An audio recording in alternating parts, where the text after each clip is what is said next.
saya membuat program yang berdampak positif kepada murid. Program ini saya buat namanya Bulisa, Budaya Literasi Sekolah. Kenapa Bulisa ini saya ambil programnya? Karena saya mempunyai visi prakarsa perubahan yang saya rancang, yaitu untuk mewujudkan murid yang berwawasan global dengan program Budaya Literasi Sekolah ataupun Bulisa. Jadi di sini saya meminta izin kepada Ibu untuk menjalankan program ini di sekolah Ibu.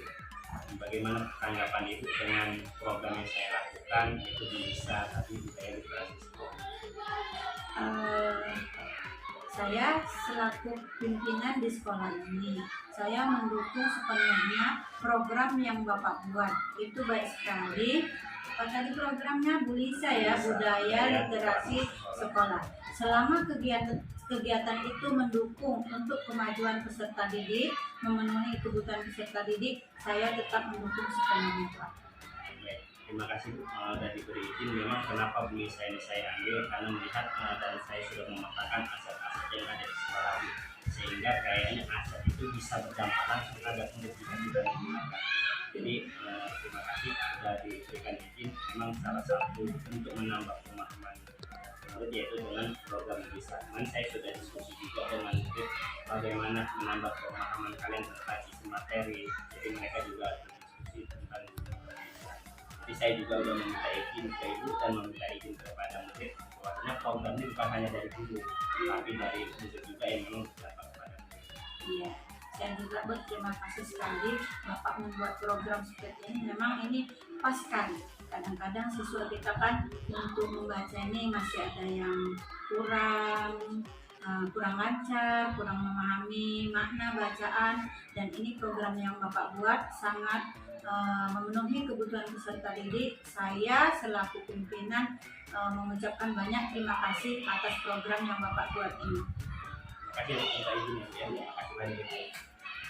Baik, Assalamualaikum warahmatullahi wabarakatuh.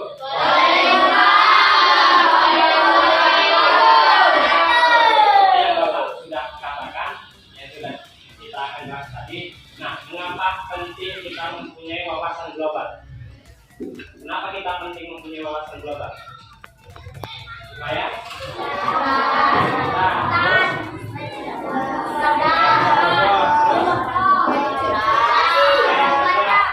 bagaimana supaya pintar, supaya cerdas dan tidak bodoh tadi, bagaimana melakukannya? Literasi,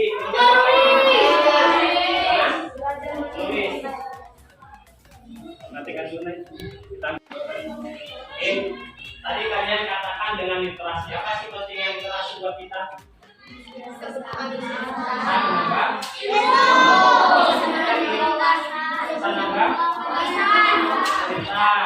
bisa membaca, apalagi mempunyai pemahaman. Jadi ketika kita ditanya orang lain apa isi bacaan, kita tidak bodoh, tidak diam sendiri. Jadi kita mengetahui isi bacaan. Jadi itulah pentingnya literasi.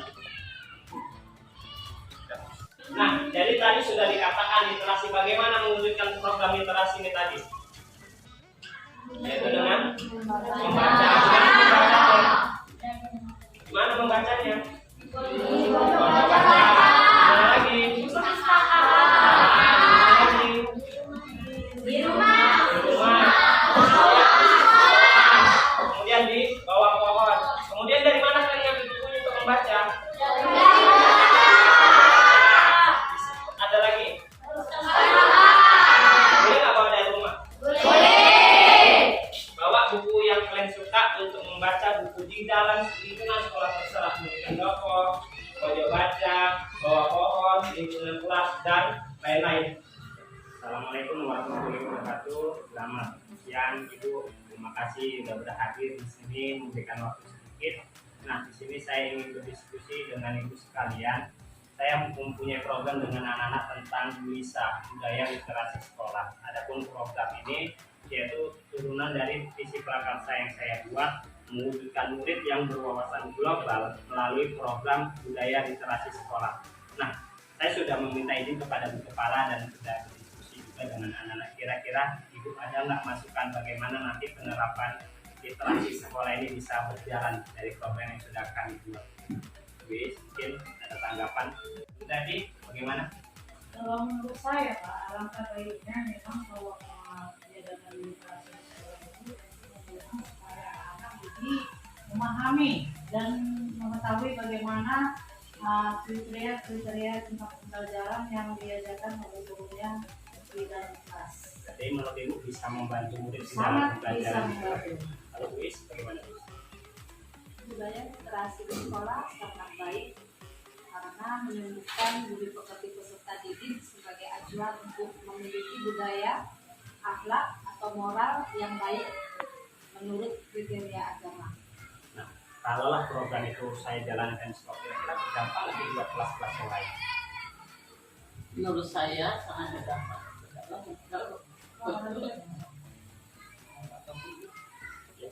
Ya, menurut saya berdampak sekali dan bagus itu pada diteruskan karena masih sekarang ini pun kelas 3 masih banyak yang belum bisa membaca. Jadi dengan adanya literasi maka anak-anak itu akan lebih terbiasa membaca. Jadi untuk itu bagus sekali Pak kalau dilanjutkan. Berarti ada temuan ya di kelas itu masih ada siswa yang belum bisa membaca ya Bu ya? Ya betul sekali. Jadi kalau seperti itu kira-kira kita kan ini ada aset kita, perpustakaan kita ada. Kemudian kalau di kelas saya sendiri ada proyek kelasnya itu ada buku, tapi saya tidak tahu di kelas itu. Nah, bagaimana kira-kira kalau program literasi sekolah ini kita mau terapkan? Apakah kita melalui pemanfaatan aset ini atau dari kelas saya dulu atau bagaimana menurut Ibu? Kalau menurut saya dari kelas rendah dulu Pak, karena supaya kalau di kelas tinggi itu kan tinggal dapat panjangan terus gitu. Kalau kelas rendah dia itu masih banyak yang belum bisa baca. Jadi untuk sepertinya sebetulnya diterapkan di kelas rendah dulu baru nanti ke kelas tinggi. Berarti setelah saya berprogram ini diikuti oleh kelas rendah gitu ya Bu? Iya. Kalau dulu kelas rendah Bu Iis, Bu Tami, kira-kira bagaimana itu memanfaatkan itu? Ada nggak buku-buku yang bisa dibaca oleh anak kelas 1 untuk kegiatan literasi? Buku literasi yang diadakan untuk kelas rendah itu biasanya itu yang mencakup tentang cerita-cerita pendek karena siswa itu mudah mencernanya. Ada kira-kira di kelas itu atau di perpustakaan di pojok baca kita? Buku-buku literasi yang ada di kelas rendah itu banyak. Setiap hari siswa itu diberdayakan untuk membacanya walaupun 5 menit saja. Bu Aminah, kira-kira bagaimana tanggapan ini? Makanya kami terapi Masih sekolah tadi. itu betul sekali untuk anak pas rendah. Artinya di kelas ini itu masih memiliki kebermanfaatan gitu ya pada program itu. Kelas ini langsung bisa menerapkan, bisa terus setelah membaca bisa dirasakan. Kalau di kelas rendah Pak, tapi di kelas saya memang alhamdulillah sudah bisa. Jadi memang Bu, program literasi ini mungkin nanti nggak hanya di kelas Bu, rencananya kegiatannya mungkin akan memanfaatkan pendopo atau juga dibaca atau tulis membuat. Jadi terima kasih buat ibu-ibu yang sudah berhadir di sini. Mungkin saran dan masukannya ini tadi sangat membantu mendukung saya dalam mengelola aset, memetakan apa saja yang bisa dilakukan untuk program ini bisa berjalan di sekolah kita ini. Jadi terima kasih sekali lagi buat ibu-ibu. Saya sudahi dengan wabillahi taufiq wal hidayah. Assalamualaikum warahmatullahi wabarakatuh.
memang dikategorikan dan diambil berdasarkan tingkat pemahaman siswa yang rendah. Jadi bagaimana tanggapannya tentang BISA ini, budaya literasi sekolah? Ya. Saya sangat senang dengan program yang Bapak buat ini dengan judul BISA ya, budaya literasi sekolah. Saya sangat mendukung karena memang kebutuhan peserta didik kita, memang itulah kebutuhan peserta didik kita. Ada yang masih mungkin belum memahami isi bacaan atau kurang lancar membaca. Saya sarankan kepada Bapak untuk memanfaatkan apa sarana-sarana yang sudah kita lengkapi di sekolah kita, contohnya dengan pondok baca, pojok baca, ya, manfaatkan dengan sebaik-baiknya waktu yang tersisa untuk melatih anak-anak kita membaca, agar suatu saat kita harapkan anak-anak kita di sekolah kita ini tidak ada lagi yang tidak bisa membaca. Itu harapan saya. Sebelum ini pernah nggak ikut diadakan kegiatan literasi membaca? Sebelum ini pernah, cuman sebatas di kelas, misalnya pas jam-jam keluar main, anak-anak dipanggil oleh gurunya untuk membaca, kemudian memberi tugas kepada anak-anak agar membaca di rumah, dan setelah itu dipanggil ke depan kelas untuk apa yang dibaca di rumah itu. Dan pada saat ini kita sudah melengkapinya beberapa sarana, di antaranya kita melengkapi buku-buku untuk mengisi rak buku untuk bacaan bagi anak-anak. Kemudian bangku-bangku tempat duduk sudah kita siapkan agar anak senang membaca di tempat tersebut. Terima kasih.